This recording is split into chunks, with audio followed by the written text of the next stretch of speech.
안녕하세요. 생활법률 판례 최도사입니다. 제54강입니다. 오늘은 민법 827조에서 부부간의 일상 가사 대리권에 관한 대법원 판례를 보도록 하겠습니다. 먼저 우리 민법의 827조에 부부간에는 일상의 가사에 관해서 대리권이 있다라고 되어 있고, 832조에는 그 부부 일방이 일상 가사에 관해서 법률행위를 했을 때 다른 일방은 이로 인한 채무에 대해서 연대 책임이 있다, 함께 책임이 있다라고 규정하고 있습니다. 예를 들면 부인이 쌀값을 외상으로 가져왔을 때 남편도 그 쌀값에 대한 책임을 지는 것입니다. 함께 책임집니다. 또 반대로 남편이 도박 자금을 빌려왔을 때 그 돈은 부인이 함께 갚을 의무가 없습니다. 연대 책임이 없습니다. 왜냐하면 일상 가사가 아니기 때문입니다. 즉 일상 가사에 관해서 다수의 대법원 판례가 있습니다. 실제 우리 생활에서 종종 발생하고 있는 것이 현실입니다. 먼저 대법원 판례 두 건을 보도록 하겠습니다. 1999년 4월 9일 선고한 대법원 판례입니다. 사실관계를 보면은 남편이 아파트를 분양받았습니다. 45평 아파트였습니다.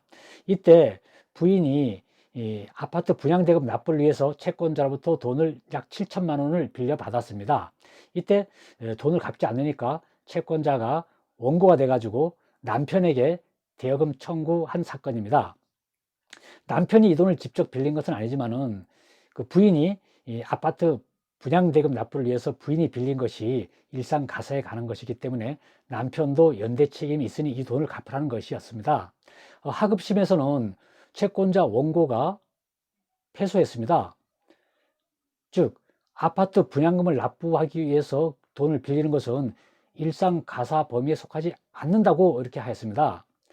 그러나 대법원에서는 패소한 원고가 승소했습니다. 그 승소한 사유를 보도록 하겠습니다. 세 가지를 사유로 하고 있는데, 먼저 대법원에서 어떻게 세 가지 사유를 들고 있냐면, 먼저 일상 가사에 관한 그 법률 행위는 부부 공동 생활에서 필요한 그 법률 행위를 의미한다. 그러니까 그 객관적인 종류나 성질, 법률 행위를 한 사람의 의사와 목적, 부부의 현실적인 생활 상태를 봐야 된다는 얘기입니다. 부부의 사회적 지위, 직업, 재산, 수입, 능력 등 종합적으로 고려해서 판단해야 한다. 두 번째 사유를 보면은 아파트 구입 비용 명목으로 돈을 빌린 경우 그와 같은 그 비용의 지출은 부부 공동체를 유지하기 위해서 필수적인 주거 공간을 마련하기 위한 것이기 때문에 일상 가사에 속한다고 보고 있습니다. 세 번째, 이 아파트는 45평이었습니다. 즉 피고죠. 남편 피고의 유일한 부동산으로서 피고 가족들이 거주하고 있는 것이므로 이 아파트 분양대금을 납입하기 위한 명목으로 돈을 빌린 것은, 그것은 그러한 금전 차용 행위는 일상 가사에 해당된다라고 이렇게 판단하고 있습니다. 그리고 또 다른 대법원 판례를 하나 더 보겠습니다. 2016년도 6월 9일 선고한 대법원 판례입니다. 이 경우는 사실관계를 먼저 보면은 부인 아파트를 남편이 임대차 계약 체결을 했습니다. 이때 임차인으로부터 남편이 보증금을 받았던 것입니다. 즉 남편이 임대차 계약하고 보증금 받은 것이 과연 이 일상 가사에 해당돼서 보증금 반환의 연대 책임이 있느냐, 이런 문제입니다. 대법원에서는 보증금 반환에 연대 책임이 있는 일상 가사로 보고 있습니다.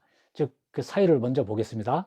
첫째, 그 임대 보증금을 받아가지고 피고 부부가 그 생활비로 썼던 것입니다. 피고 즉 남편 명의로 계좌로 송금 받아가지고 생활비로 사용한 점이 나타났고, 또 그 대출금 피고 남편의 그 대출금 상환에도 일부 사용한 점 등 종합하면은 피부 부부의 공동생활과 관련이 있다고 인정되는 것입니다. 이 사건 임대차 계약은 피고 부부의 공동생활을 유지하는 데 필요한 생활비 등을 마련하기 위해서 일상 가사에 관한 법률 행위에 해당된다고 판단했던 것입니다. 이상이 일상 가사를 인정한 대법원 판례 두 건이었습니다. 이러한 대법원 판례 입장에서 비춰보면 가족의 공동생활을 위한 아파트 분양대금의 차용이라든지 임차 보증금을 빌린다든지 필수적인 어떤 가사용품, 옷값, 쌀값 등의 구입 비용 등, 또 각종 생활 비용 등, 자녀의 어떤 교육비 등은 일상 가사 채무로서 부부가 함께 연대 책임을 진다고 보여집니다. 다음 시간에는 일상 가사에 해당되지 않는 대법원 판례를 소개하겠습니다. 이상입니다. 감사합니다.